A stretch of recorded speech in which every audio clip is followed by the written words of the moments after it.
So are we about to be screwed out of our democracy in the midterms, or are we about to stop the fascist takeover of the United States?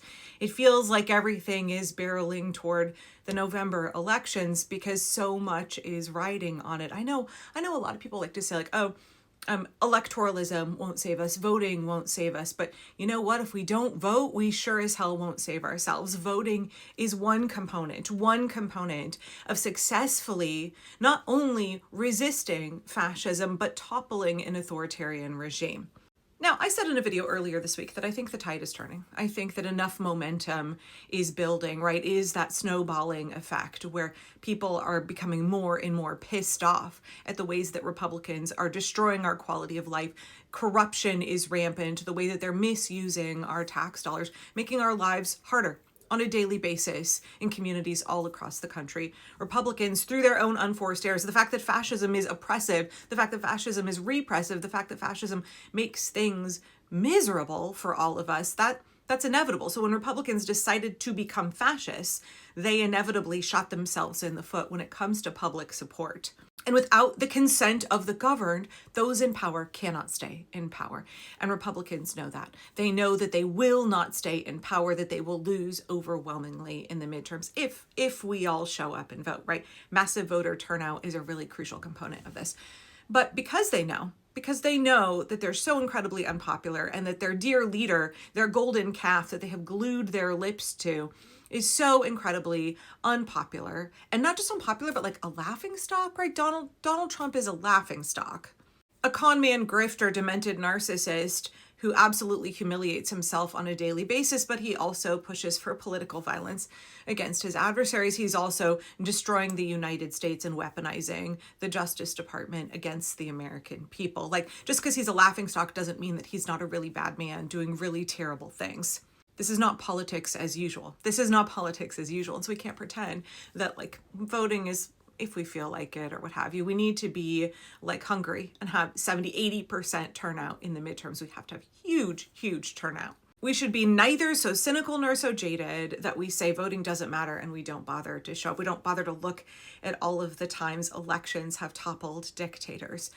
Nor should we be so complacent and so naive that we think that all we have to do is show up and vote? That question from the beginning, are the midterms going to be the moment when we stop fascism in its tracks? Or is it going to be the moment where we lose our free and fair elections, where Republicans cement their control and it becomes exponentially more difficult for us to get out of this mess? Not impossible, but much more difficult. Well, two things. It's not a single moment in time. The resistance is happening all of the time right now. All of the things we've been doing for the last year and a half to resist, through the courts, in the streets, through economic boycotts, everything at our disposal, that has gotten us to a point where we are having a midterm election. It has gotten us to a point where we have this tremendous disapproval for Donald Trump and people who are really motivated to vote. It's also gotten a lot more people aware of the fact that the problem is not just Republicans versus Democrats. It's not vote blue no matter who. It's working class people against the billionaires. It's working class people against the Epstein class. And so you're seeing the American people resisting fascism on two fronts, right? Resisting our oppression on two fronts, working to get liberation on two different fronts. And to me, that's really exciting because people understand that Republicans are not a legitimate political party. They're just fascists. They don't want representative democracy at all. They don't want you to be able to vote. They don't want you to have rights at all. But likewise, people are saying, it's not enough just to stop Republicans. We have to stop the dark money and foreign money that funds Republicans and establishment Democrats. So that awareness and the way that people are really motivated to push for elected officials, to elect elected officials who represent us, that gives me a whole lot of hope. So much hope. It's gone from, I'm so disappointed in the Democratic Party and have they ever had our backs, and they're controlled opposition and they constantly let us down. The surrender Democrats are just facilitating fascism, to like, hell no, we don't have to settle for this. We're not settling for the Republicans' white Christian nationalist vision of the future, and we're not settling for the corporate establishment Democrats' billionaire and AIPAC funded vision of the future. And people understand that it is elections that gets us that change. That's part of it. Elections are part of getting us that change. So as we're looking at the midterms, we can't be jaded. We can't be complacent. It has to be more than just voting, but we must show up and vote in huge numbers.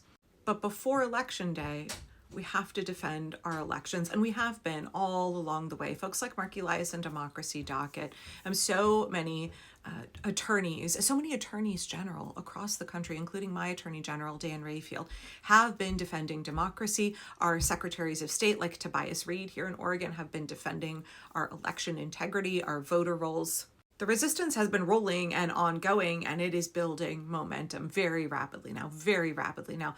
The more Donald Trump clamps down on us, the more the corruption is overt and in our faces, the more our lived experience, our lived circumstances really fucking suck, the more the opposition grows, and the more Donald Trump's power and influence wanes and declines, because he no longer has the consent of the governed. He no longer has the support of the people. A fascist dictator with a 27% approval is not going to be able to stay in power if the people decide that we are going to vote and we are going to defend the results of the election. So in the run up to the election, we got to make sure that we've not been kicked off the voter rolls, that our voter registration is legitimate. We got to make sure that they're not moving the polling places at the last minute like they tried to do in Texas.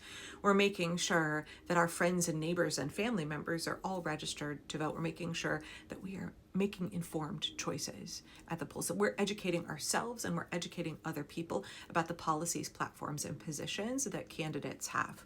And we're getting real fucking savvy about who's funding them. Who's funding them? Are they working for us, or are they working for big crypto, big healthcare? Who is it that our candidates are working for? And then we have to elect the ones that are not working to support fascism. We have to elect the ones that are working for the liberation of the American people. So we have to understand that Republicans are going to try and fuck shit up. We need to come into this with our eyes wide open. I've been saying for over a year, there are going to be midterms. Donald Trump is not going to cancel the midterms. Elections are controlled by the states, and the courts have overwhelmingly been ruling against Donald Trump and the Department of Injustice's attempts to seize control, to seize ballots, to take over elections from the states. It's unconstitutional. It's illegal. And the courts have been like, you can't fucking do that, right? Doesn't mean they're not going to try. It doesn't mean they're not going to try and intimidate people, violate the law, and put ICE agents or other members, of law, other armed people who work for Donald Trump at polling locations. That's illegal. It's against state and federal law. And so we're not going to accept that as inevitable. We're not going to accept that as normal. We're understanding that they're going to try hinky shit. They're going to try and cheat. They're going to try and intimidate. They're going to try and suppress the vote. They're going to try and disenfranchise as many voters as they possibly can. If we're aware of that fact, and our attitude, our position is, come hell or high water, I'm getting to the polls. There is nothing that will stand in between me and my right to vote. There is nothing that will stand in between me and casting a ballot. People in other countries walk for days. People in other countries have to endure being Black Americans in the South endured being beaten. Women in this country endured beatings and imprisonment to try to get the right to vote and then access it. So there had better fucking be nothing that stands between you and the ballot box in November. Nothing is more important than us voting in huge, huge numbers. And there is no intimidation. There is no hinky shit that is going to stop us. Understanding that they're going to try real hard and they will fail because they are big, fat losers. Okay, so we're coming in with our eyes open. We're all voting. And then afterward, what happens when strategically placed Trump officials, corrupt officials in various elections offices and secretaries of state seek to throw out votes, seek to undermine the results of the election, seek to try and do hinky shit, right? What do we do then? This is the crucial part. Because when they lose, they're not going to go quietly. As I said, they're going to try and subvert elections. And if they're successful in doing that, we won't have free and fair elections. Republicans will do everything that they can over the next 2 years to try and dismantle the last vestiges of democracy in this country. They'll use the Supreme Court to do it. Look at the Voting Rights Act. They will do anything that they can to turn this country into a full-on fascist state. And we're not going to let them. So we need to be forming plans now. I'm not the only one saying this. Indivisible has been saying this for quite a while. The good news is they're going to fail, right? And there's 3 simple reasons we think they're going to fail. 1, our elections are run locally, right? By individuals who do not answer to the federal government, who are not captured by the federal government, but individuals who answer to their constituents and to their locally elected officials.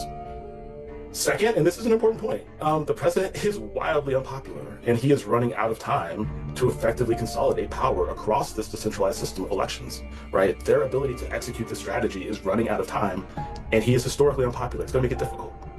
And then three, as our buddy Jalen Brunson said, it's going to fail because we're going to go out there and do something about it. And we already are out there doing something about it, right? We have a pro-democracy coalition, both at the national level and on the ground in states and counties, that's really well aligned. We have planning going on now that's responsive and that's preventative to inoculate against the planning that they're doing, right? And we feel like we are locked in as a pro-democracy coalition, and we're growing every day as a pro-democracy coalition. So that's very important. We all have a role to play here. We all have things that we can do. We all have things we can plan to do. We all have things we can plan not to do. But a very important thing to do is to make sure that we're all aligned on what the threats are so that we can be aligned on what our actions are to prevent those threats or respond to those threats. We need to form plans about what we're going to do when they try to falsely claim that they won in the midterms, because Donald Trump has already done this in the past. It was called the January 6th insurrection. He will try it again. He will try it again. He's much more demented and much less popular now, but he's got an awful lot of Republicans in the Senate and the House on his side. And so we have to anticipate, and we have to plan, we have to strategize, and we have to be ready. So what does that look like where you are for your community?